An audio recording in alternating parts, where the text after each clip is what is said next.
All right, thanks for tuning into this week's episode of Real Talk with Pasha B.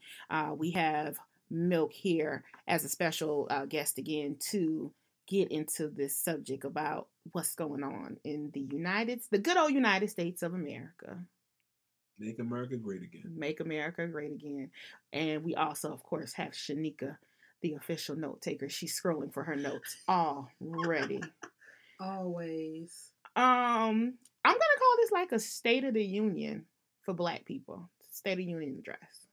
So we may talk about some things that people may not necessarily agree with. That may be a little controversial. We just want to talk to some people. We want to talk. We want to talk about some things and clear the air a bit, I would say. So what's been going on recently is in the news, Harvey Weinstein, he is an executive or was an executive of Miramax, the film company. And he has just recently, and when I say recently, in the last couple of months, there's been this story that's developed where he has been accused of sexual harassment, sexual harassment with several female actresses in the business years ago. And I think what it is just a blatant, he abused his power. Okay. So we have this white man in a powerful situation, in a powerful position also. And he influenced or used that as influence to possibly get what he wanted from potential actresses that were either coming up in the business, yada, yada, yada. Probably use it over their head as leverage. I'll give you this. If you do, blah, blah, blah. Some of the accusations are a little bit more blatant than others. At this point in time, I looked at something just before we started the podcast. Accuser number is at 60. 60. Hey, that's what it says. I know just recently Jill Scott came out and said that it wasn't a sexual it wasn't of a sexual nature, but he made a derogatory reference about when she was pregnant and basically said, well, who told you you should get pregnant? I mimic that too. We have a Black figure, Bill Cosby, who went through some of the same. And we know what happened to Bill Cosby. Cosby Show taken off the air. Accusers came out the woodworks, and I don't even know what the number came out to be at that point in time. So he was stricken of honorary doctor degrees. He was stricken with his name probably taken off of anything that had to do with an affiliation of a college or a university. I think they took his star up, didn't they? They probably ripped that off. Mm-hmm. From the Hollywood Walk of Fame.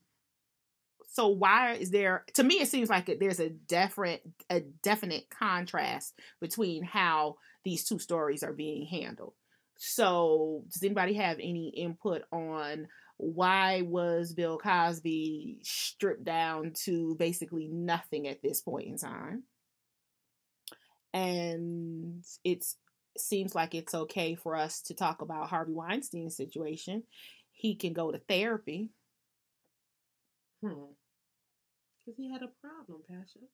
Yeah. But I feel like they did that across the board. Mm-hmm. You know, they did that with Charlie Sheen. You know, he out here giving people HIV. Yeah. On purpose. On purpose. And it's one thing if you don't know. Mm-hmm. But it's a different thing when you know. Mm-hmm. And then you have people sign papers and stuff like that.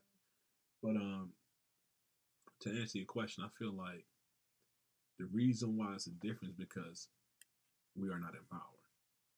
I think that it's easier for the white man to control the narrative when the white man control the power. He controls the TV, he controls the lawyers, he controls Congress, he controls the judges, he controls TV. So it's easy to manipulate or sway your thoughts one way or another.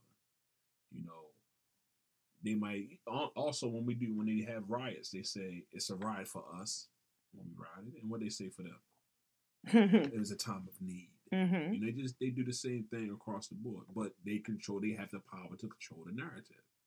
So that's why it's like that. So I'm just looking up just some stuff briefly online, and this is actually on Wikipedia. Y'all know I love Wiki. It says in October 2017, the New York Times and the New Yorker reported that more than a dozen women accused Weinstein of sexually harassing, assaulting, or raping them. Many other women in the film industry subsequently reported similar experiences with Weinstein, who denied any non-consensual sex. As a result of these accusations, Weinstein has been fired from his production company, suspended from the British Academy of Film and Television, expelled from the Academy of Motion Pictures, Arts and Science. His wife, Georgiana, left him. Didn't hear about that. And leading figures in politics whom he had supported denounced him. The Los Angeles Police Department opened a criminal investigation for alleged rape, and New York, London police are investigating other sexual assault allegations. So does this sound like someone who has a problem? Yeah, but let me ask you this. Sometimes I feel like, call me a conspiracy theorist. Sometimes I feel like they all in cahoots. Mm-hmm. And if you do something or you didn't do something they wanted you to do, that's when they release all that information. Oh, absolutely. They've been knew this. Absolutely. They've been knew these things about this man. Mm-hmm. Him and Bill Cosby. Mm-hmm. They know about, but when you don't fall in line and do whatever they told you to do, Mm-hmm. you can call it Illuminati, you can call it whatever you wanted to call it, but it's almost like you at work. You're going to work late, you badging late. Mm-hmm. You badging late for your lunch. You doing emails, you online, you doing everything you're not supposed to do. But when that job want to get rid of you, they bring it all up. They bring it all up. Mm-hmm. But when you do something, you rub the wrong manager the wrong way or whatever, they will make sure that you get blind CC'd on emails that to your manager and everything. They do all type of little stuff. And it's the same thing on a larger scale for people like Bill Cosby or Harvey or all these other people who doing wicked things. You agree, or I do, or you think I'm I tripping? do. You know the corruption. The corruption runs deep. It runs deep in all layers of life. Mm-hmm. So you're right. You're a part of this elite society. Everything is okay as long as everybody's partying, having a good time. Favors are being passed from one person to the next. Mm-hmm. But either you do something that someone doesn't like, or you are exposed, and that makes all of your relationships seem your actions then looks negatively upon relationships that you've built with other people. Oh yeah, it's time to throw people under the bus. Well, you did the wrong thing to the wrong person. And that person's connected to people you didn't know he was connected to. Mm-hmm. Yeah. Mm-hmm. So Jill Scott recently took to Twitter early on Friday, and this is courtesy of BET. It was actually on October 20th to share her terrible first encounter with Weinstein. She says while she was not reportedly assaulted, she claims her first impressions of the businessman made her stay away from him ever since. It was 2 tweets that came out, and in a nut, she says that when she met Harvey, no puns. No. She said when she met Harvey Weinstein, he was rude and nasty. And again, he told her, "Who told you to get pregnant?" and rolled his eyes with disgust. Yeah, but let me say this to you. I'm sorry, I'm just trying to marinate on that because I'm not. I don't think that has anything with the allegation. I think. Who told you to get pregnant? I think again that's the abuse of power. I think it's abuse of power. I also believe that it's the same thing that's with Trump. Mm-hmm. Meaning, like, if you always had I'm telling you, if you start getting your way, I'm telling you, when I was young, I was kind of like getting my way all the time. And if you don't check yourself or you don't have somebody close to you to check you, you start believing your own shit smell like fucking rainbows and fucking unicorns. Mm-hmm. Seriously, you need some. So imagine this guy been rich his whole life. Mm-hmm. Everybody kissing his ass. Mm-hmm. Everyone. He do something to his wife know he rich. Oh, sits aside.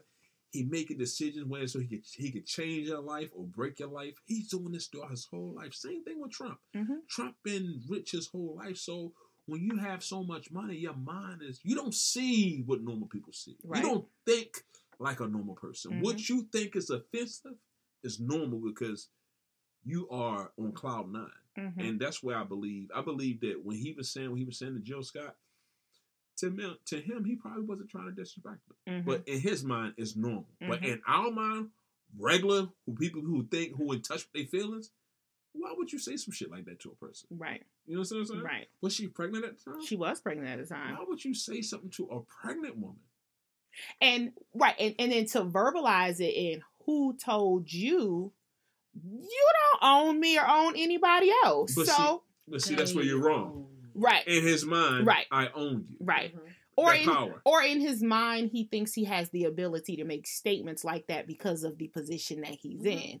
So it's kind of like you have to ask, people ask permission of people in power to do things because they're in positions where their norm is not everybody else's norm. Mm-hmm. So when you become a part of that elite society, you kind of have to fit in a certain kind of way. Just like if you were going on an interview or if you were doing business with someone and you have to sell yourself to that person. That person has the power to make the decision whether you are going to get the position, yes or no. So he kind of probably felt like he was in a position to say, who told you to get pregnant? Right. Who the fuck are you, Weinstein, to be telling, you know, but again, it's that level, it's that high percentage, whatever they call it, 5%, 2%, whatever it is, of these people who control certain things in life that normal people don't get involved in because that's not a part of their day-to-day. And also the reverse is they don't understand how the other larger population, the 90 plus, live their lives. So your little cloud that you're in and you think it's okay to say to a pregnant woman, who told you to get pregnant? Could have kept that one to yourself. But I think that's also Hollywood. So even outside of him, I'm sure, even though I haven't experienced that, I think in that whole Hollywood scene that you do have business executives that control the lives of actors and actresses because you have those individuals who are losing weight, gaining weight. Like they're transforming their bodies just to get parts, just to score their next role. So he probably felt like he was appropriate in saying, who told you to get pregnant? Just based on the fact that that's clearly what he does in the role that he plays in Hollywood. So... You want to draw that snot back away from the microphone? Maybe that's Harvey going at that. I'm maybe sensitive. Maybe the ghost of Harvey rubbing his shoulders right there. But let me ask you this. How many people do you think won't come out because they know he still has some type of power? A lot. There's a large percentage of people who won't. Because power was a motherfucker.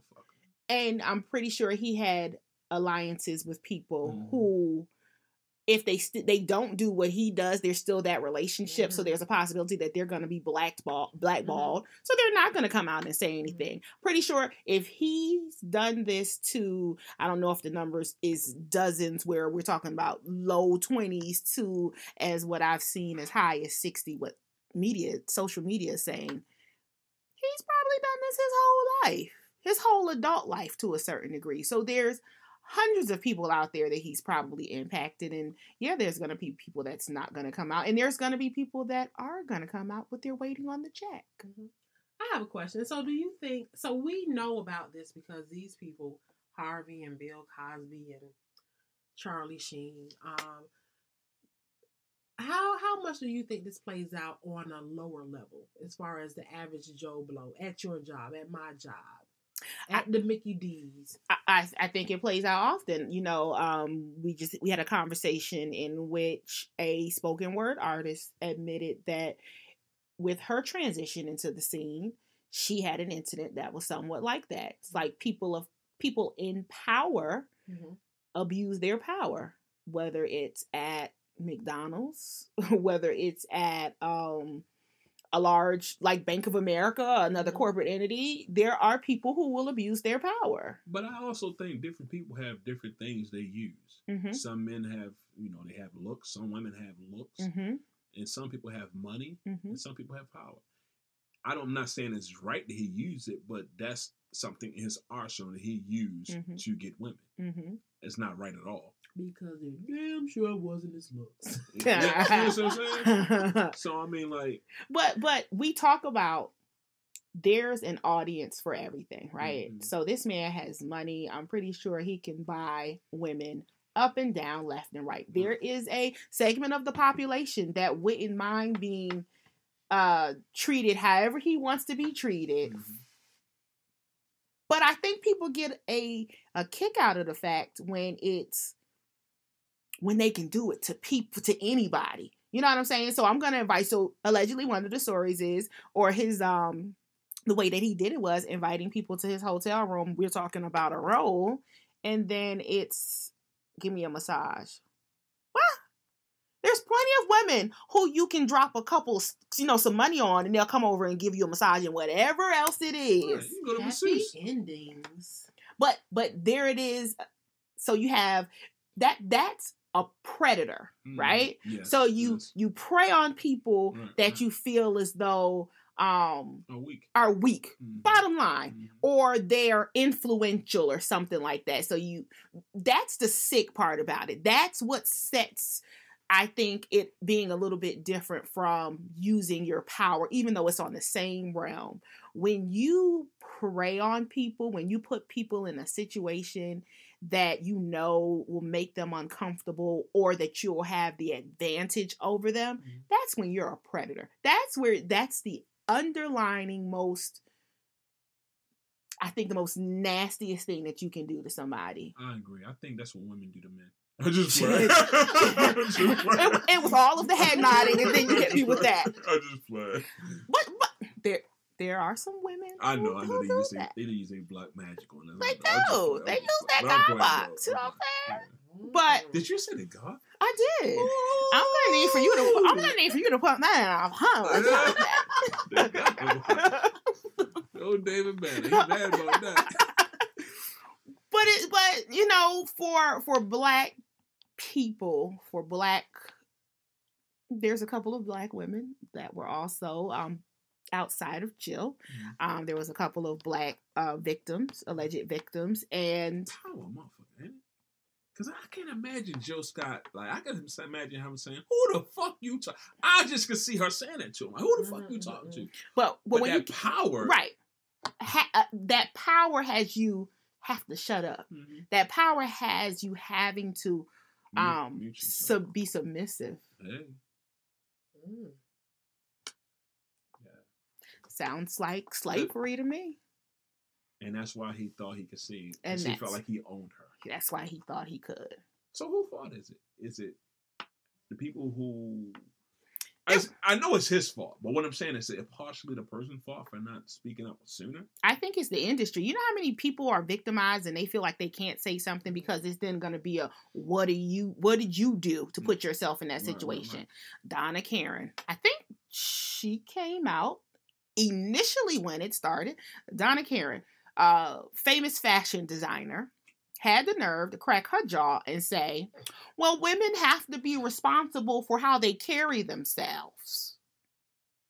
And I'm going to Google it to make sure it was Weinstein who she was talking about, but it was someone who came out and there were some allegations of a sexual nature, and she had the nerve to say women have to be responsible for the role that they play and how they carry themselves. Now, You know who else said that? Who? I'm not sure if it relates to Harvey, but I don't know her real name. Blossom. The chick who played Mila? Blossom? Yeah. Not Mila. I thought that Mila something. No, not Kunis. Blossom with a crazy hat? Yeah. The girl who played Blossom. Yeah. She made a similar comment saying that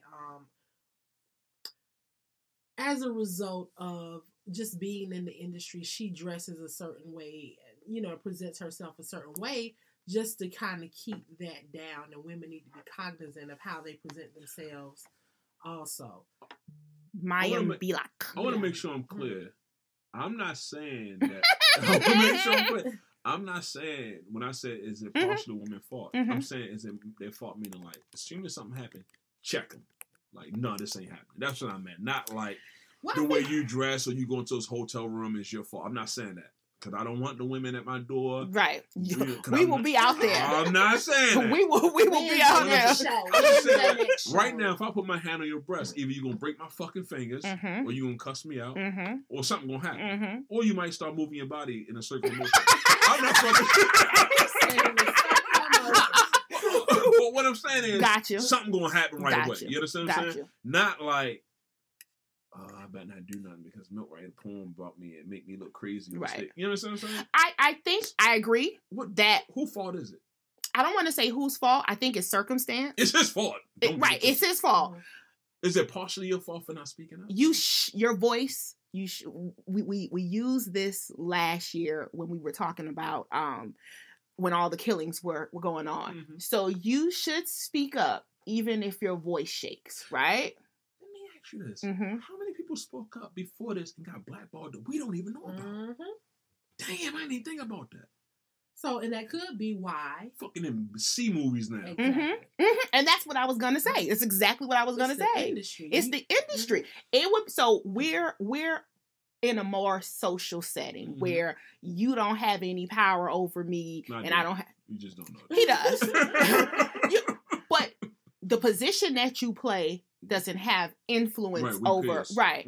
So with that being said, of course it would be a check moment or whatever. Right. Now, if I was a spoken word artist or in a situation where you had influence over whether I blew up or not, if you were going to put me on a show with you and you did that, I may have to shut my mouth. Damn, it shouldn't be like that, though. It shouldn't. Because, see, when you do that, when you shut your mouth, in my mind, it's time to grade other boob. Oh yeah. You know what I mean? Like, yeah. No, shit. Metaphorically, in your mind, it's like I taught my son this. Like, give me a hand. Mm-hmm. That's what I did to my son. Mm-hmm. I said, I did it hard. Mm-hmm. I said, why you not saying nothing? Mm-hmm. He said, I don't know. I said, yo, don't you ever stand there and somebody hurting you, you ain't saying nothing. Mm-hmm. I said, you say something. If somebody doing something to make you feel uncomfortable, make sure you say, stop. Mm-hmm. Mm-hmm. Stop. Mm-hmm. That's the only thing we have in this world is stop or milk. You're making me uncomfortable. Mm-hmm. You know, something you can say something. Say something. But I guess it's easy for me to say it because I'm not in that position. Because it's shit at work that happened that I be wanting to say that I know that if I say something, I might get in trouble or it might go a wrong way. So even on my level, and I'm not dealing with millions of dollars like these other people are. So I guess you heard about the Terry Crews thing, how he said that that happened to him. Yes, that happened. So it's not only happening to women; it's happening to men. Terry Crews came out and said that an executive came up to him. I think it was at a social event. He was with his wife. He wasn't even solo dolo, and groped him. So he didn't actually, to my understanding, or what I'm knowing, is that he didn't come out and say anything until this whole Harvey Weinstein. Right. So why is it? And he still didn't say the name. And he still didn't say the name. Fair. And what he said was he wanted to have an altercation with the guy, but he felt like it would... The big black man. Right. Him being the victim, he felt like he would be the one looking foolish. He would, because we don't have the power. And when we have the power, they can shift that narrative any way they want. Does it also... would it also be viewed as people may not have believed him because he's the big black man? I believe so. It depends on, like, right now. I'm trying to, switch it around a bit, but I don't think I think in addition to him being a big black man, again, you're going back to power. Mm-hmm. So you have people who are in the industry and they're looking for their next gig. And I think Hollywood is so fleeting. You can get the next Terry Crews. You can get the next Jill Scott. You can get the next whomever. So that may cater more so to why they're not saying anything. And also with the women, I also want to say society in general. I'm sure that this wasn't these women's first time being in that situation, because just the way society is, men have taken advantage of women historically. So I'm sure that's also a seed that's been planted. Like, okay, so I'm dealing with this because typically this is what women have to deal with coming into this industry, or just in general.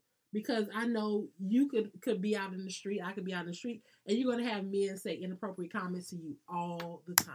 You're going to have, even in school, little boys run around grabbing little girls on the booty. Like, this is what they grew up with. So you have that as far as society, and then you have that Hollywood thing as well. So you're looking at two different perspective or aspects of the same thing. You know, that kind of reinforces the hush of why women aren't speaking up. And when they do, it's almost when one person speak up, now I feel more comfortable because it's not just me. Right.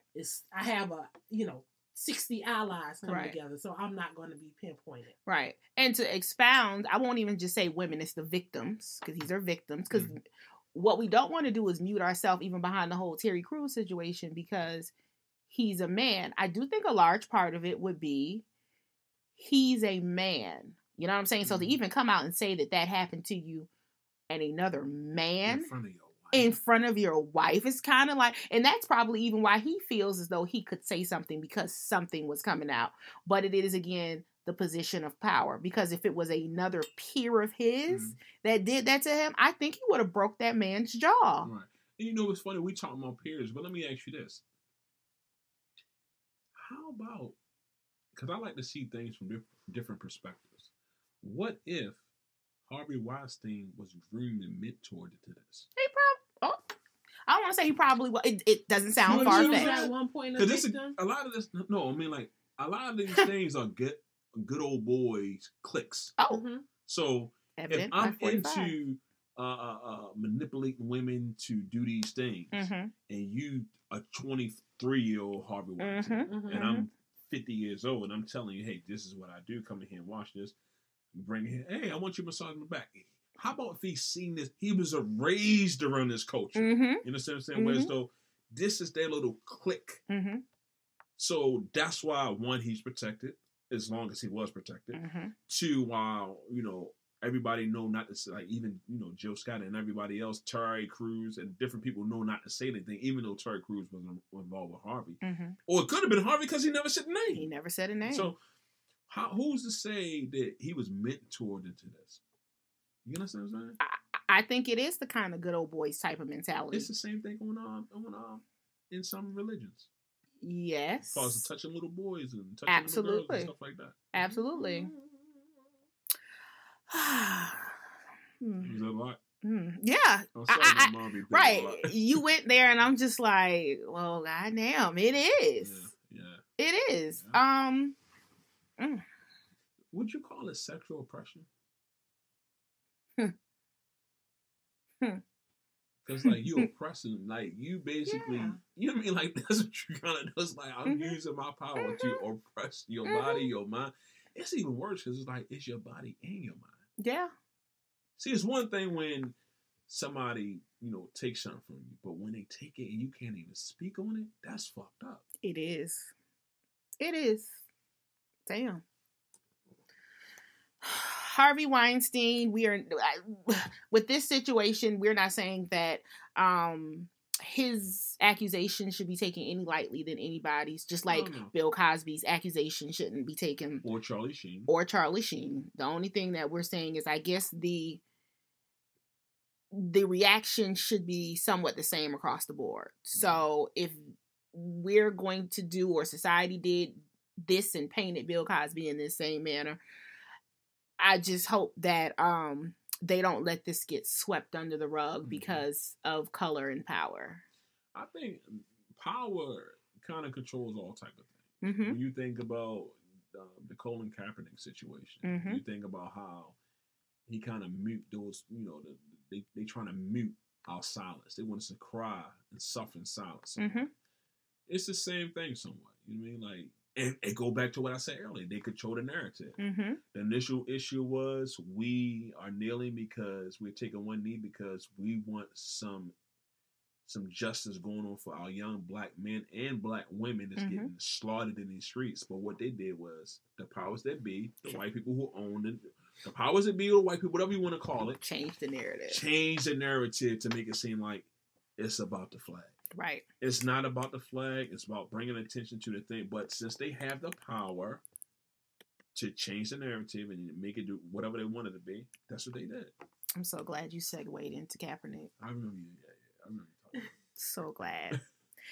So, I was thinking in my mind, like, should I not do it? No, this was a great segue into the fact that just recently the owner of the football team, the Texans, Texan Oilers? Is it Texan Oilers? Cowboys.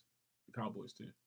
No, we're talking about this other piece of shit. Oh, okay. That's what we're talking about. Powerful guy. The other guy. Another one who think he got slaves on and that's basically the comment that he made. So the Texans founder, chairman, and chief executive officer Robert C. McNair made a comment, and this is the PR people who tried to clean this shit up for him. But he made a comment basically saying that we can't have the inmates running the prison in regards to Kaepernick and the protest. Not only that he's demonstrating, but the protest of other NFL players with taking a stand.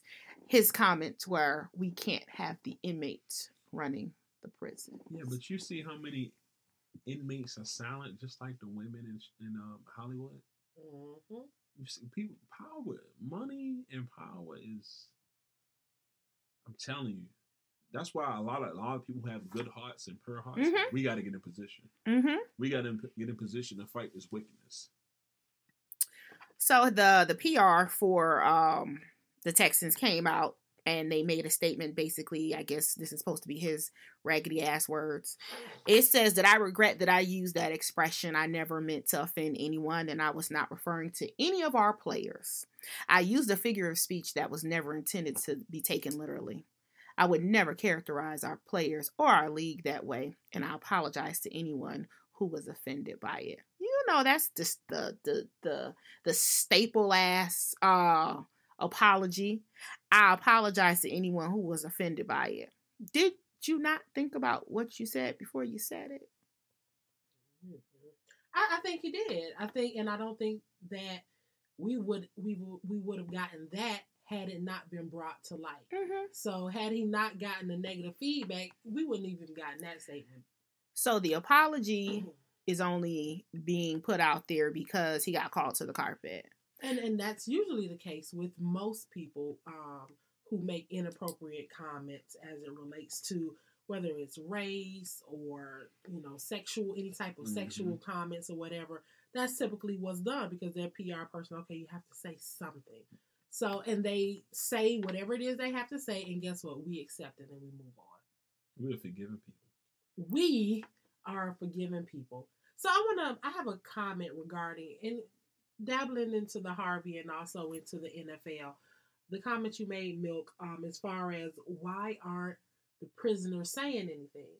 So how much do you think scarcity plays into it? So I think with the Hollywood roles, that's like, in order to be selected for certain roles, you have to compete so much for it. Mm-hmm. And people think it's either, hey, I have to do this if I want this because the jobs are so limited. So same thing with the NFL. Like, you have to be that chosen one in order to even get in the NFL. So as it relates to scarcity, do you think like they feel like they can't say anything because I'm going to lose this and I have nothing else if I lose this? I think a lot of times when you're in a situation, whether you at work on our level or you in Hollywood on their level, a lot of times you think about your kids, your family. Mm-hmm. You think about your livelihood. That's what you're thinking about. I think a lot of times if it was just you can just more than likely just take the chance. Mm-hmm. Or if you had other things set up for you, you would take the chance.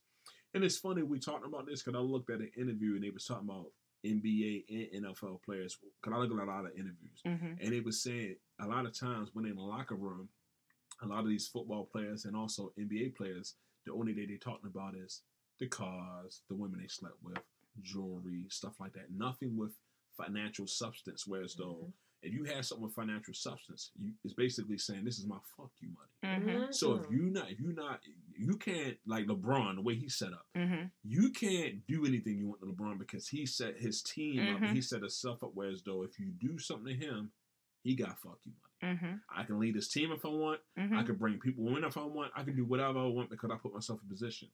But a lot of these kids, because they are kids when they got out of school, a lot of these kids, they not thinking that far ahead. And when the man say, hey, get up, boy, you better not do that. Oh, boss, I'm going to do it because you are so financially in debt that you are a slave to your debt now. Yep. You gotta work. Right. You gotta keep up with the image you put out of yourself. Mm-hmm. I call it being a prisoner of the image you portray. Mm-hmm. And a lot of us, even whether it's this level or a higher level, are prisoners of it. Mm-hmm. You know what I mean? Because like right now, I mean, I do poetry and I get on stage and I have different things and different money in revenue, but if I lost my job, shit ain't gonna be right. Mm-hmm. I mean, shit's not gonna be right. And I did bring up predatory behavior, and I'm just gonna have to say it. So, in any of these sports per se, especially basketball, football, and it probably plays in other sports, but they go and they scout these young men at a very vulnerable time in their life. Usually they are going or they're finding this talent in inner cities. They're coming from low economic statuses and they're trying to get to a certain place. And they're thinking that this is the way to do it. Because I'm going to say half, most of them have a talent that a lot of us don't have. So that's why they're able to. But there are, even though most of them have this talent, there's still a small percentage of the ones that actually make it. So when you make it, you make it. And you kind of feel like, well, I got to stay on this side in order to keep everything that I had. Because you know what? I made it. But you're taking young people at a very influential time in their lives. And sometimes the scouting process, whether it be on a high school level, collegiate level, until they get pro, it's a little predatory. You know what I'm saying? You paint an image, or you make this dependent relationship to where sometimes they feel as though they can't say anything, even with the team, the teamwork. I'm not the teamwork. The teams, when you get together, and if you have a couple of your teammates who are now kneeling, and everybody else isn't doing it, you feel like you're the outlier at this point in time because that's not what everybody else is doing. Mm-hmm. So the outliers, the ones that are kneeling, they've gotten to a point in which they're okay with showing that. And there's probably some that want to kneel, but they're not going to do it because of what could possibly happen to them financially. They may not be picked up the next year or the next time that it's time to renew contracts and things of that nature. So there are a lot of people who want to be a part of it, but they're not going to because of how it looks from the outside. But on the inside of this good old boys type of situation, they know not to say anything. But I think there's strength in numbers. So I think the number is like 70% of the NFL, they're black players. So just to show support, all of you kneel. All of you. But because going back to how we operate as a culture, we won't show that support. Now you're having these outliers, or you're setting this one or two people up to basically get all this backlash because we're not operating as a unit. So maybe if we operated more so as a unit, you wouldn't even have that backlash. Well, sports is competitive. So taking race out of the situation, they're not meant to operate as a unit. That's why you have your different conferences. That's why you have the individualities of the team, because you're not meant to operate on the level like we're a part of the NFL. It's the AFC, the NFC, two different divisions. You have teams that don't even play against other teams, not only because of geographically where they are and things of that nature. So it's a competitive sport. There is none of this. Okay. Even because when they go and scout you, that's not what they're looking for. Mm-hmm. They're looking to see if you can be a team player in the team that you're coming to. Right. But they're not looking to see if you're going to be a team player or what your morals or your values are. They're looking to see how fast you can run or if you can catch a ball. So if that's the case, why is this even an issue then? What you mean? Meaning, so the issue with Kaepernick, he's there to, like, your job is to run and catch this ball or whatever. I don't know football, so I'm boycotting the NFL, because I don't know football. But That's his job. Why do you care whether or not he takes a knee or not? I think I read, again, I don't follow football, back when Marshawn Lynch was playing. I think he's come back, right? Mm-hmm. So they said he never stood Mm-hmm. for the Pledge of Allegiance. Was that an issue when he didn't stand? No, because they've changed the narrative, as Milka said. Him taking the knee shouldn't have anything to do with what it's being painted as. Mm-hmm. So instead of sitting, because if he would have sat, would it have been an issue? He decided to take a knee. And the reason that he decided to take a knee was there was, I think, a military veteran who said, instead of sitting, take the knee. So he decided to take a knee. So that right there, that going against, people are making it out to be something more than what it is. You know what it really is? They don't want us to speak up. They want us to stay asleep. Suffer, and don't say nothing about it. Mm-hmm. But then go back to what you said earlier about when you were talking about if all of them, it's like 70% of the NFL. Was you talking about black people? I thought you was talking about from a black point of view. Was you talking about from a black point of view? From a black point of view. And I'm not even speaking about when Kaepernick initially started kneeling. Mm-hmm. I'm talking about, and I honestly, the height was when, for me, was when your president made the comment that he made, as far as, you need to go ahead and fire all the sons of bitches. First of all, that was inappropriate, I think, for somebody at that level to say. And afterwards, I know some of the owners, they took a knee as well after he said that, right. Because it's almost like, hey, you can't tell me how to run my operation, you know. Right. But I feel like after that, why didn't the masses take the knee? Tell me, educate me. And if you think I'm wrong, check me. The thing is, I felt like, again, they changed the narrative. The narrative was, first it was like, all right, we're going to talk about us getting killed. That's why he took it in. Mm-hmm. Then they changed it to, he disrespecting the flag, right? Mm-hmm. Then they changed the narrative to Trump calling the women, calling, the sons of bitches, right? Then they changed the narrative to the owners kneeling with it. Mm-hmm. And then it was like, after that, it was like, shh, all right, we kneel with y'all. Mm-hmm. Go back to work, boy. Mm-hmm. You understand what I'm saying? It's like they gave us basically tranquilized. They put us back to sleep. You understand what I'm saying? Like, you're allowed to, once they kneel with them, it was like, all right, we had enough about that. All right, we done with that. Mm-hmm. Stop kneeling. We kneel with you. Mm-hmm. Now be quiet. And the funny thing is, I wouldn't want you to kneel with me. If you ain't kneel with me in the beginning, don't kneel with me now. Mm-hmm. Don't kneel when it's convenient for you when he talking about your team. Mm-hmm. Kneel when he talking about my death. Mm-hmm. Mm-hmm. Thank you. Yeah, absolutely. You understand? Say that one more time. I can't even. I need to hear you say it one more time. Don't kneel when it's time because he talking about your team because it's dealing with your money. Kneel when it's time to talk about my death because we out here dying. But yet they want us to don't you speak about that. And I'm gonna tell you something else they're gonna do. I'm gonna tell you another one that they're gonna do.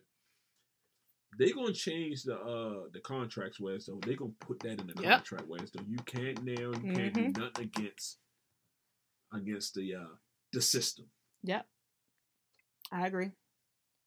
Jerry Jones, Cowboys. Oh, okay, yeah. So he see, and they go back to what I was saying. He kneeled. To only turn around, he knelt when it was popular. Mm-hmm. And then when it was back to getting about business, he showed his ugly face again in regards to go ahead and go and play. Instead of being showing that solidarity with the owners, with the players, he went back to what and who he is. And that's why I say people's who they are, people who the core of who someone is comes out. It always comes out. Mm-hmm. All you got to do is just sit back and listen long enough. It wasn't going to last. He shows who he was. And I also, NFL season, I don't have any time for it. It's just like, But was he doing it? He didn't do it for us. He did it for himself. He did it for himself. Mm-hmm. All of them. Anybody who kneeled. unless you kept kneeling after the first day, unless you was kneeling prior to the president saying anything, you're doing it for yourself. And it's sad that these strong black men are being hushed. Yep. Like kids. Because of their financial obligations. Miami Dolphins coach, I think his name is Adam Gase. He came out and said, in regards to the players kneeling, that basically he was going to, I think it was on the gist of, he was going to make, he didn't want that being brought into his organization, blah, blah, blah, and he wanted the players to get up and show respect and things of this nature to the flag, yada, yada, yada. Something along that lines. The point that I'm making is a little bit after that, then there came out, I think there was an assistance coach who got outed for doing some yayo. Okay, so there was a video of a young lady from Las Vegas. I think it was his jump off or something of that nature. I do not want to put any labels on this young lady. That's not true. But she showed a video of him snorting some white substance that allegedly looked like drugs. Some powder. You said yayo. Yayo. Well, my thing is, worry about what's going on in your house instead of worrying about something that's an issue. You have someone that's under your leadership that's obviously tricking off and getting high, but you didn't say anything about that. And they didn't blow that up. They did. They controlled it there. Because only thing that I saw him do was a press conference and, he called me and he apologized and we're just going to make sure that he gets the help he needs. Yes. Fuck. Yeah. And what about contrasting the whole Kaepernick issue with those players who've had, who are criminals? So they have rape cases, they have murder charges, they have aggravated assault charges, and them in the industry, the NFL, not dealing with them with the same harshness that they're dealing with Kaepernick. Right. They still have jobs to go to. They're still getting paid. It's the narrative. Here it is again. I'm not concerned with your morals or your immoral personality behaviors. You can beat your wife, you can kill somebody, but you better stand for that flag. As long as you don't mess with the money. I don't know if it's about the flag or it's about them bringing attention to what we're going through. It's the attention that's being brought. No, because the thing is, I'm just saying, it could be about the money too. Because the one thing they love, is their money. They love some money. It's the money. It's ultimately money. They don't care about the flag because honestly, so I'm sure when the Star Spangled Banner is playing at any game, the people at the concession stands, have they stopped? No.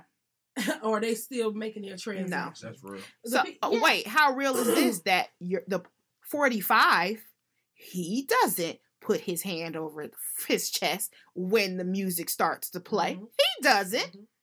So, why are we not saying anything about that? He can stand there with his hand by his two sides. Everybody else can be at attention. And it's okay for him to do it. When you're at the tailgate and chug-a-lugging, are you stopping for the Star Spangled Banner? Did you say chug-a-lugging? Chug-a-lugging. That's what they do, right? Okay. Chug-a-lugging. At the at the tailgate. So they're making it an issue, like you said, and how they change the narrative, even for those people who aren't impacted. The fact that they're buying into it. Because people are sheep, yo. People are sheep. I think from my personal, the way we can fix it, if we all did this, it would shut everything down. If all the black players stop playing, like you said, and then on top of that, if all the black players stop playing, if they don't stop playing, all black people just be like, I ain't watching. None of us say we ain't watching. We don't watch none of the NFL. We ain't buying no merchandise. We're not looking at the NFL. We're not going to your games. We do that shit and fuck their money up. We're not buying that direct TV sports package. Right. And here's the other thing. When Colin, if let's say he did get picked up, for the next 5 years, we're not watching nothing except that team. when that team play, we're going to boost that team ratings up. Mm-hmm. We did something like that, but you know what it is? And go back to what we talked about earlier off air. A lot of us have separation. Mm-hmm. A lot of us don't think, oh, it don't affect me. Oh, he rich, he good. This man sacrificed his career for us. Mm-hmm. You understand what I'm saying? See, if you poor, they look at you and say, oh, that nigga, he don't got no money, he can't help me. And if you're rich, he can't understand what I'm going through. So it's like, we got to start somewhere. Mm-hmm. You understand? And I think this was the moment we could have really started, but they control the narrative, and a lot of people got rocked back to sleep. We get mad until we get massaged. So how's that NFL boycott going anyway? The moment they nailed, they stopped it. They kind of, to me, if you pay attention, the day the owners nailed with them, we got that was a massage. And as far as you know, do you know any of your friends who stopped watching football? Oh yeah, I mean yeah, it's a lot of people I know stopped watching it, but it's a lot of people who still watch it. Mm-hmm. They don't feel a connection to either the struggle or else they were not watching it. And the moment the owners nailed it, everybody seemed massaged and it felt good. They just like, okay, I can watch it again. I know I heard a figure of about 14% that the NFL viewership was down. However, I will say the commentary was not directly related to the NFL boycott. They made mention of it, but they also made mention of, more people either go out to watch it, not watching it in their homes, or more people don't have cable, they're streaming, and we're watching it. We watch TV different ways now. So whether it's the internet or whatever, so they brought all of these variables into play instead of just saying, oh, the NFL boycott had this effect on the viewership of football. So I was just curious because it just seems like there's a lot of people talking about boycotting, but when it actually comes down to it, there's no follow through. Most definitely, I agree. Because that's my team. That's my team. So we're going to be there sporting our jerseys, tailgating, and I think a lot of the camaraderie that goes along with watching football, a lot of people find it very difficult to participate in the boycott. Until you get pulled over and get your ass beat up. Exactly. You become a hashtag. Mm-hmm. You know what I mean? Mm-hmm. Like, everything cool until it's not happening, until it's really happening to you. Mm-hmm. And the thing is, every black man or every black woman know the feeling. If that light come on, you nervous. Mm-hmm. You don't know if you're going to make it out the situation. Mm-hmm. And even if you don't think to that far in, if you're going to make it out the situation, I think black people, when it happens, the lights, they get stopped, their number one feeling is that they're not going to be treated correctly. Most definitely. And to add back to what we was talking about earlier, the fear, the silence. Mm-hmm. We being treated wrong. Like, I mean, me myself, I've had guns pulled out on me, and I didn't. So I ain't gonna go there. I'm gonna go to internal affairs and get, because it's like, do you really want to fuck with somebody that can mess with your life for the rest of your life? They can put something on your tag where it's okay. Every time you see this car, pull this car over. You don't know how far it would go because they, again, had the power. And I'm not saying that we are powerless. Don't get that twisted. Mm-hmm. I'm just pointing out that, I guess, if we stick together and we speak up more, things will start to change, from my point of view. Mm-hmm. You mentioned something about speaking up. There was recently Al Green, who's a representative from Texas, a state representative. Al Green? Not Al Green. Oh, okay. He's a state representative from Texas. He was questioning Ben Carson in regards to some I say Ben Carson milkshakes his head. Uncle Ben. Well, he was questioning Uncle Ben in regards to the cuts that are going to be happening with HUD. There were a couple of things that stood out from this. Number one, Al Green, the congressman, we're going to parallel him to Auntie Maxine Waters. That's Uncle Ben, right? So he's coming for the people who know that they're doing harm under the current administration. And these two, Maxine and Al, they are coming for people unapologetically, which I'm all for. So there was a question on how the cuts, the HUD cuts, were going to affect housing vouchers, subsidies, things of this nature. So there's supposed to be, I think, a $6 billion cut. And Ben Carson didn't want to go into the numbers when he kept getting grilled on how much is going to affect this, how much is going to affect that. So the congressman basically said, look, I'm asking, like, it's not that we don't know the numbers. I'm asking you because, number one, not only are you the secretary of HUD and you're the person that's responsible for making these changes, but now when I have to go home to my constituents, some of these people who depend on these subsidies and this help, and they're asking, well, how does it affect me? I need to be able to answer that question, because when we find ourselves in positions of power, such as Ben Carson, and he can actually do good, when you're in a position to speak up for those who can't speak up for themselves, it should be your obligation to do such. It should be your obligation to make those decisions that are going to influence and be good for a group of people who, like we keep saying, they don't have a voice. And it's usually the lower end of the population. So here it is, you're in this position where you can influence change, you can save people's lives, you can make some people's lives just a little bit better in this tumultuous time. You choose to follow what the administration is doing. You use to sit there like a good old boy and shake your head and go along with everything. And you choose not to answer those tough questions. So when you get called to the carpet, whether it be now, 5 years later, and someone asks you, well, why didn't you do X, Y, and Z? Be prepared to explain why you didn't help somebody out. Be prepared to say why you went along with what was happening and cut all this money and now putting people's lives in jeopardy because you just went along with the okie doke. So what I want to say is, given the current administration, I think that I don't want to say the attitudes of Americans are changing. I want to say it's becoming more apparent. And why should he care? So that's my question. Why should he care of the ramifications when your boss has set a tone and everyone is following suit? So why should he care? His boss doesn't care about what he says and the ramifications of the decisions he's making. So at his level, why should he care? That's like the tone, the overall tone that's being set. I think it's the same thing that you made the comment with the NFL players. So why should they all kneel?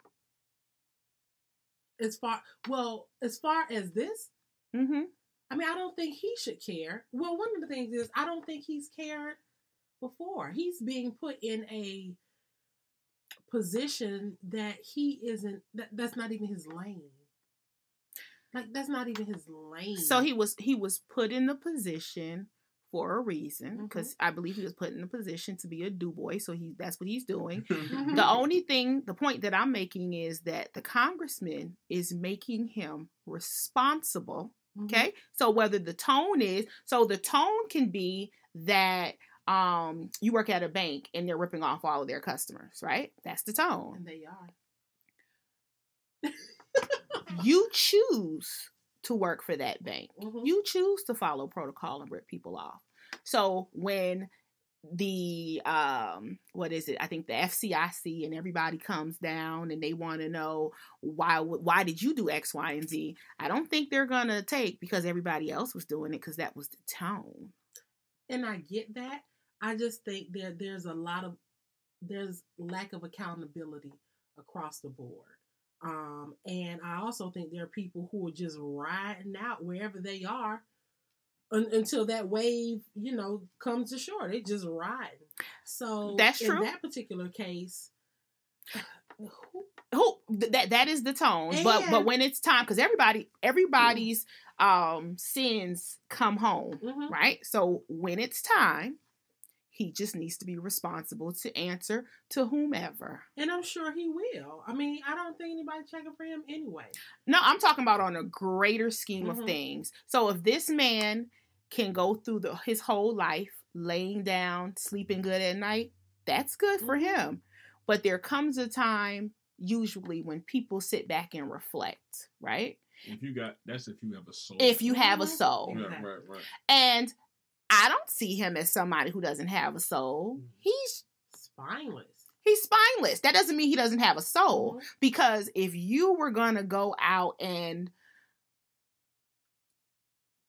even in his answers, he's just kind of like, yeah, well, I don't want to talk. He's beige.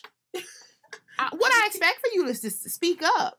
You know what I'm saying? Speak up in regards to, when I say speak up, if you're going to lie well.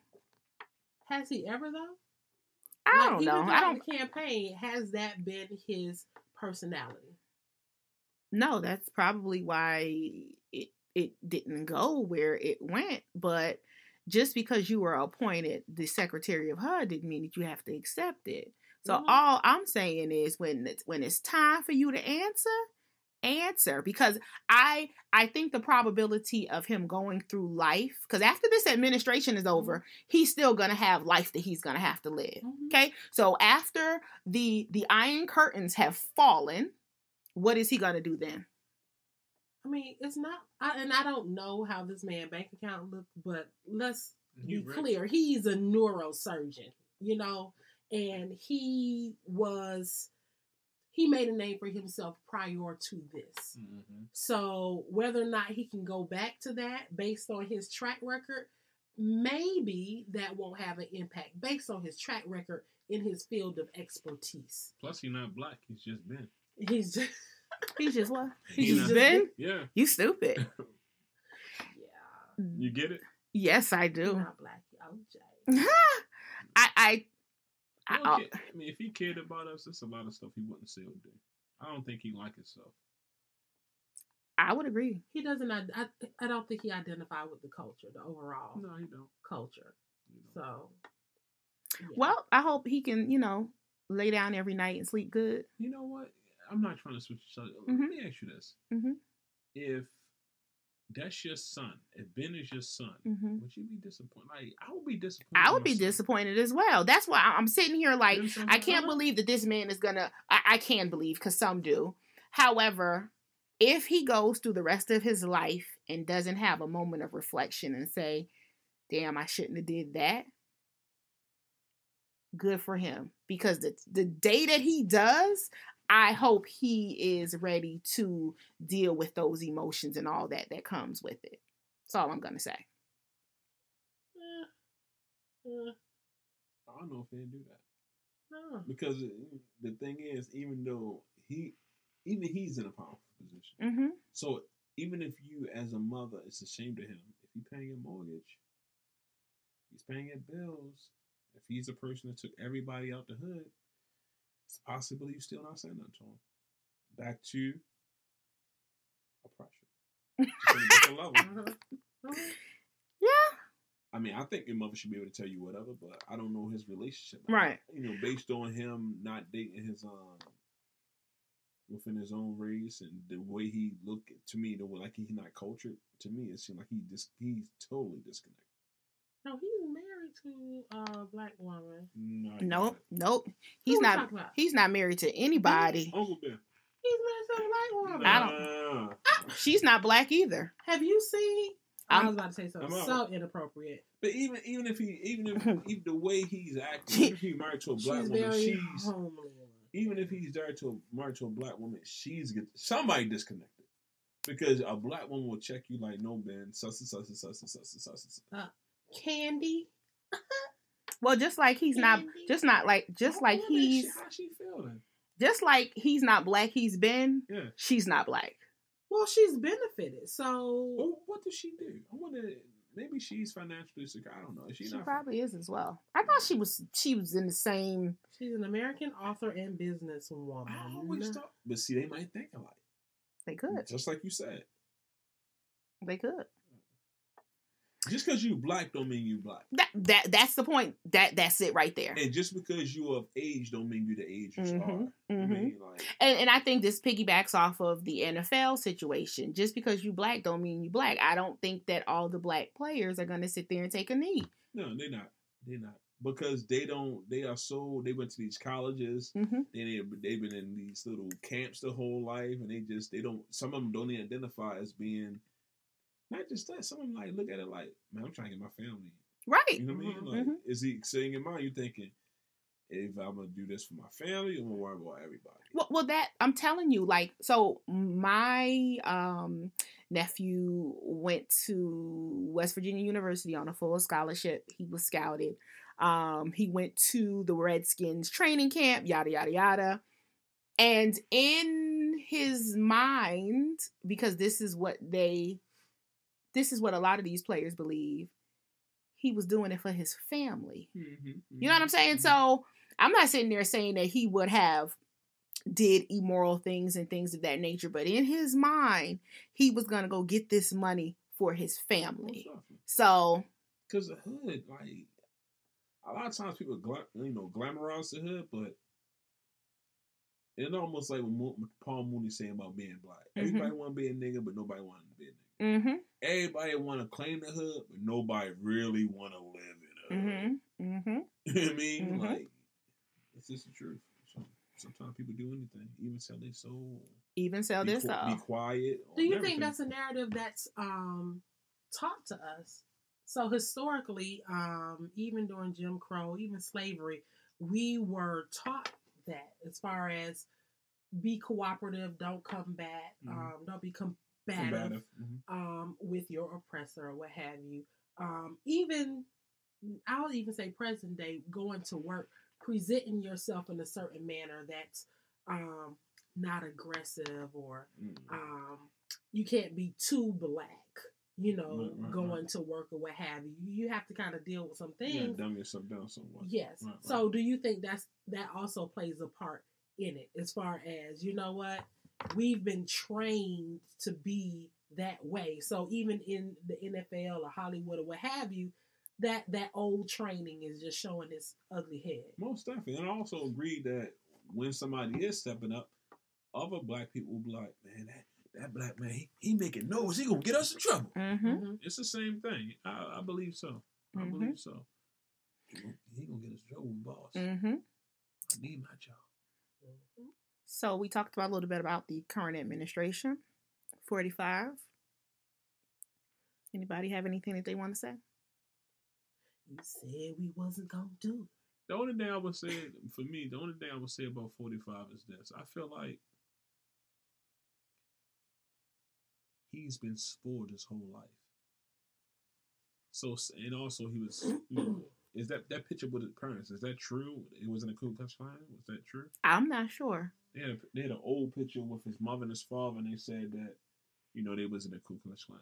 If that's true, if he was raised around these type of things, so you take a person who was raised around the Ku Klux Klan, you think a person that was, his father was rich, and now he's becoming rich.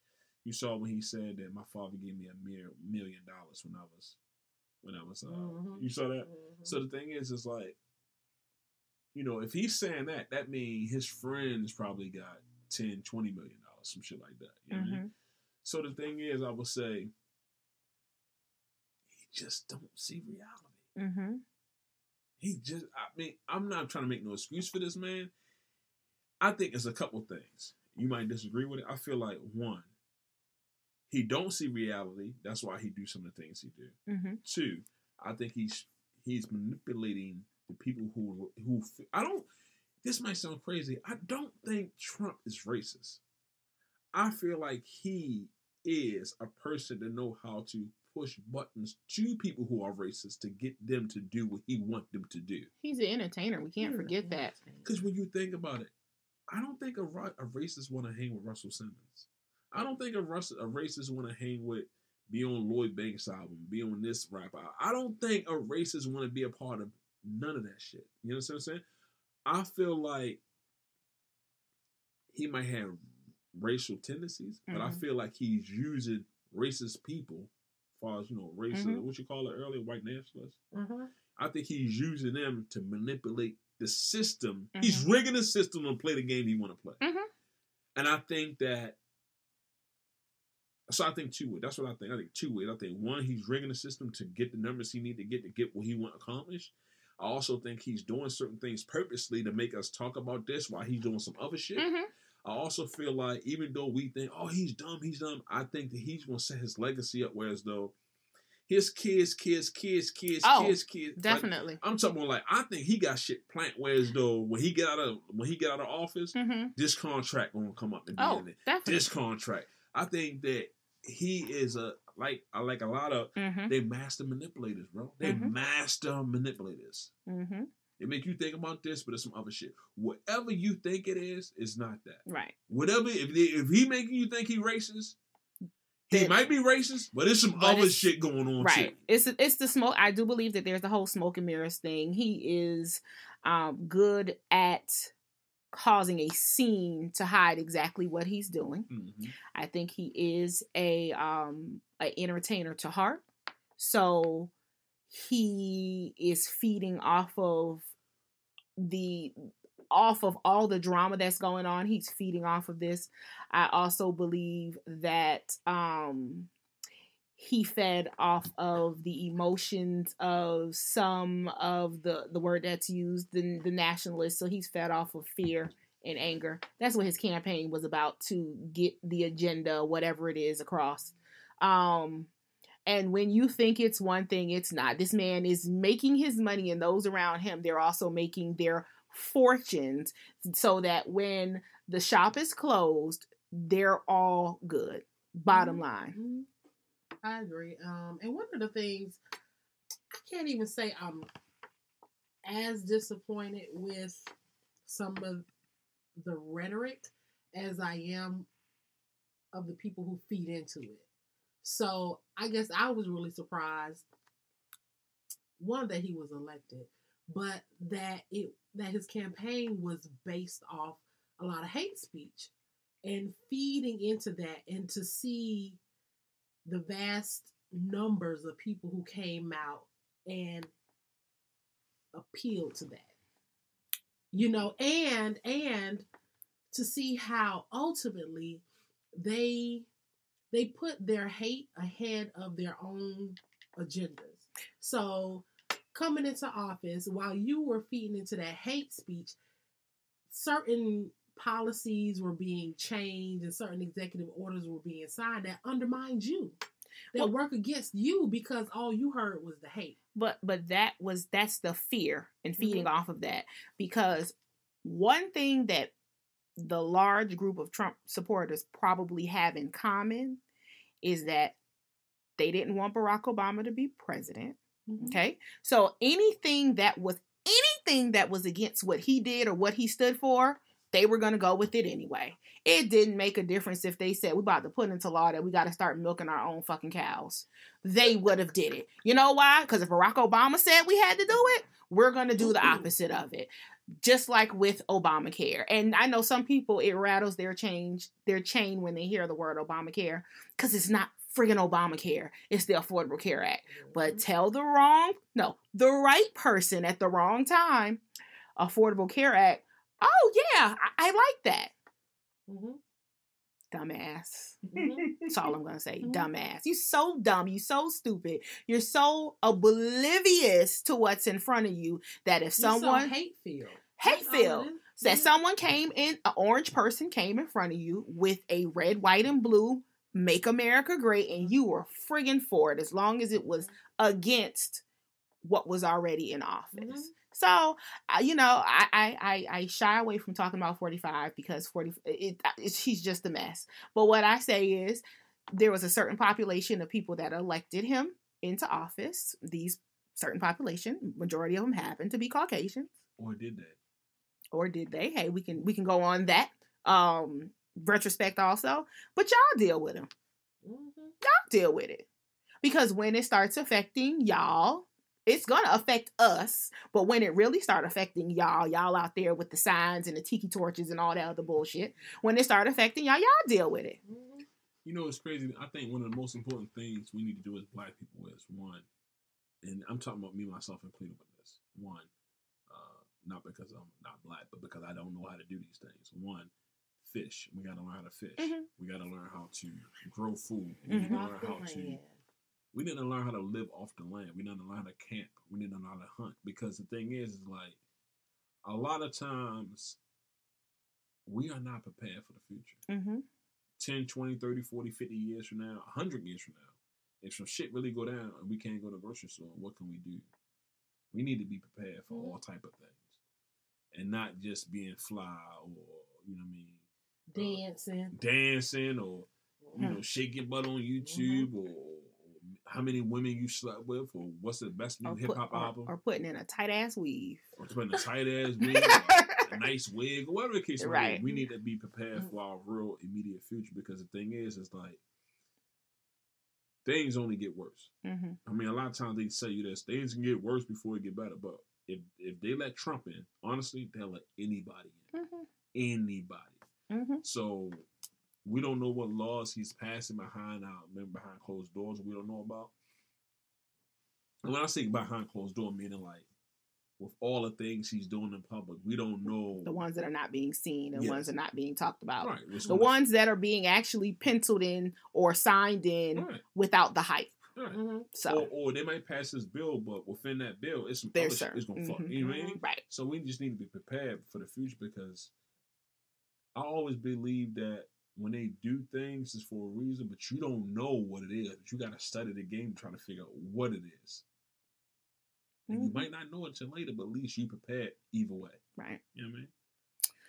All right, and piggybacking off of some inconsistencies in what's going on in our current state of America, there is this new, it's not new, but they're putting a label on it now. I know Sheneka has some information about the Black identity extremist and FBI, and so I guess in a nutshell, it's a list that they've come up with that has some Black people that they potentially want to say are going to start some trouble or could start some trouble. Ordinary people on that list now. Lord. So, yeah. I mean, because it's like anything, anything that's about speaking up for us, it's a problem. Right. The only thing I did was call him orange.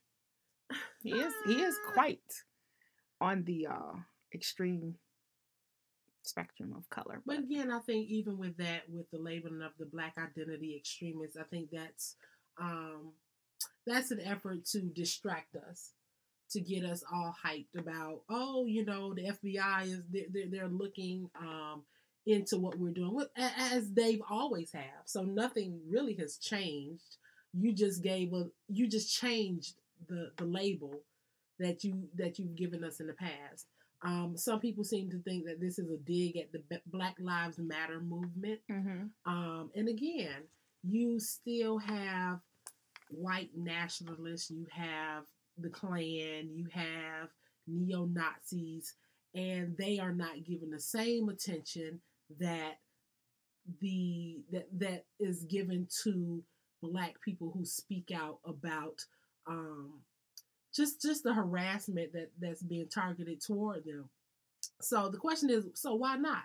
So why is the government not paying attention to the Klan and the neo-Nazis that they give to us?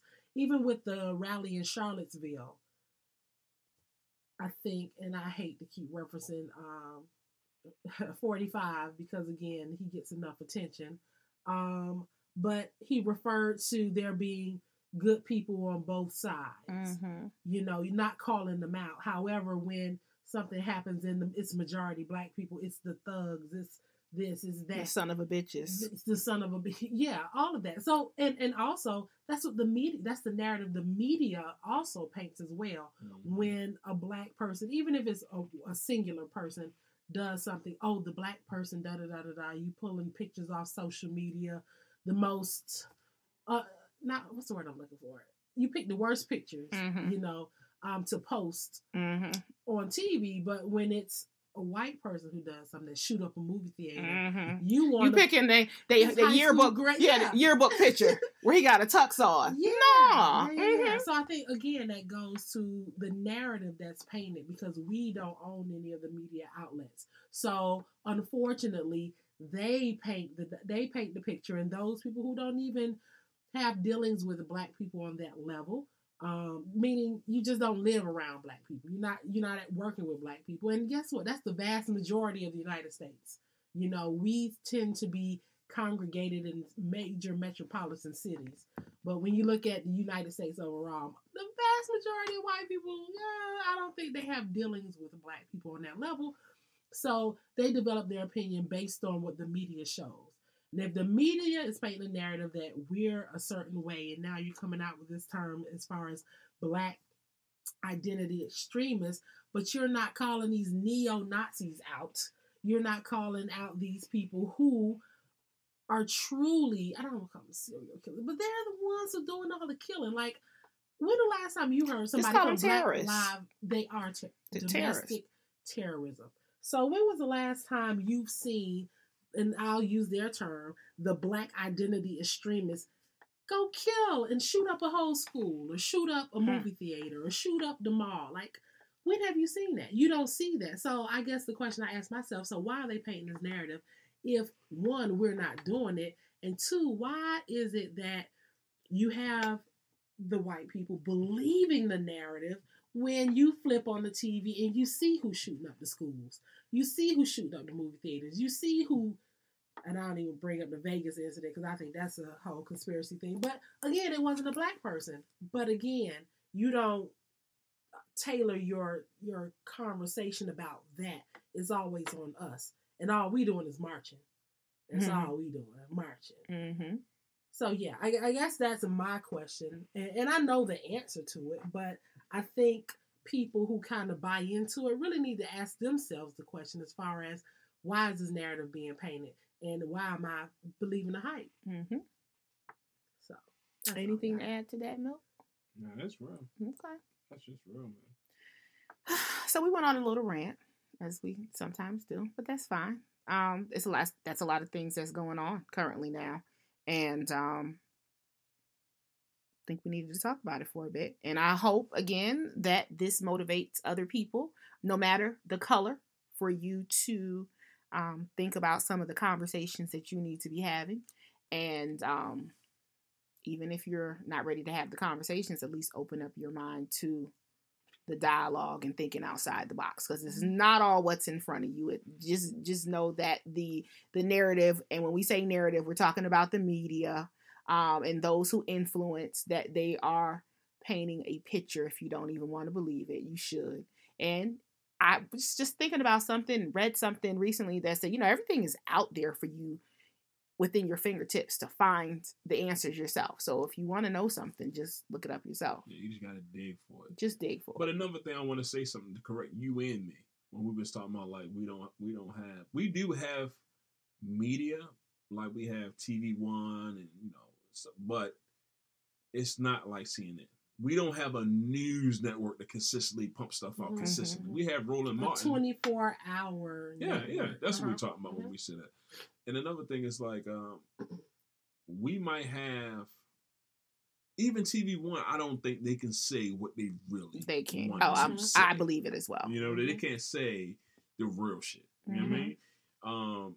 When you talk about Black Lives Matters, when you dig into that, that is being controlled by a Jewish white guy. I mean, like, it's a lot of this shit is like orchestrated, manipulated, and it's puppet hands all over this stuff. But you have to, like you said, dig deep into it. And sometimes when you dig deep, you might not even want to see what the fuck you're looking at. Absolutely. You know what I mean? So to end this show, could not end without Milk giving us something. Kill them all. Kill them all.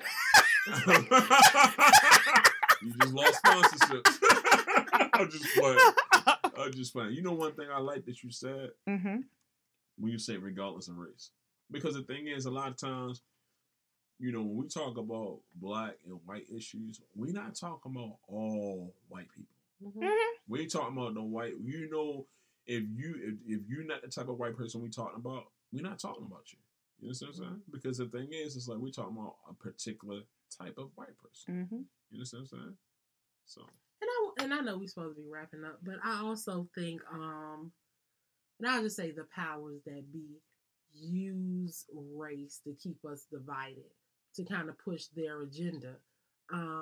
Because ultimately it's about the power and the money, and there are a lot of people who don't fall into that category who are white, and again, I think they use us as puppets, black people against white people, to kind of push their agenda, kind of push their particular platform that they have in place. So I definitely agree with that. And unfortunately, we fall into it because it plays out on our level as a race issue, when at their level, I think it's a power and a money issue. That makes sense? Mm-hmm. Yeah. Mm-hmm. So, yeah. Stay woke. Stay woke. They trying to rock you to sleep. With a massage. Like a baby. All right, Milk, what you got for us? I'm going to do a short one because I'm tired as I don't know what. I don't want to be fumbling on my words. Hungry. And hungry. I had applesauce cup like a little baby over here. You know what I mean?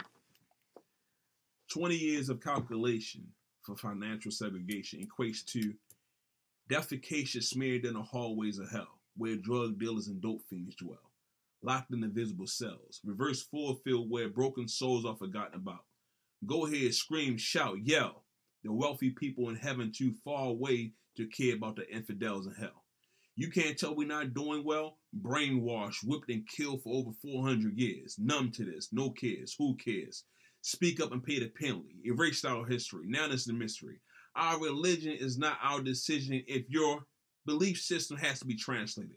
It's not your culture. Reconfigured by the culture vultures. I've been raised by a roof to exposure. Excuse my aggressive tone. It comes from anywhere when you dig in America, you'll find slave bones. It's time to atone. I'm not spitting this real shit for comments, hashtag shares, and likes. I'm planting seeds for your seeds so we can strategize, plot, plan, fight.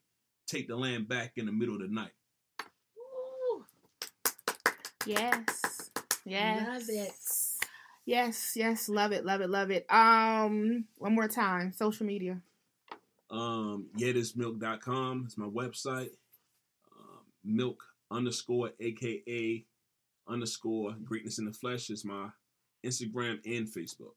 Got you. So make sure you stay connected with Milk.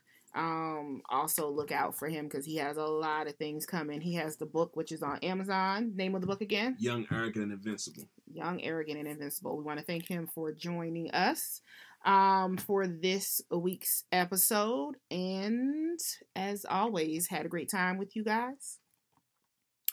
And Milk's tired. I'm tired. Sheneka's sick and sounding like a lady. So until next time, peace.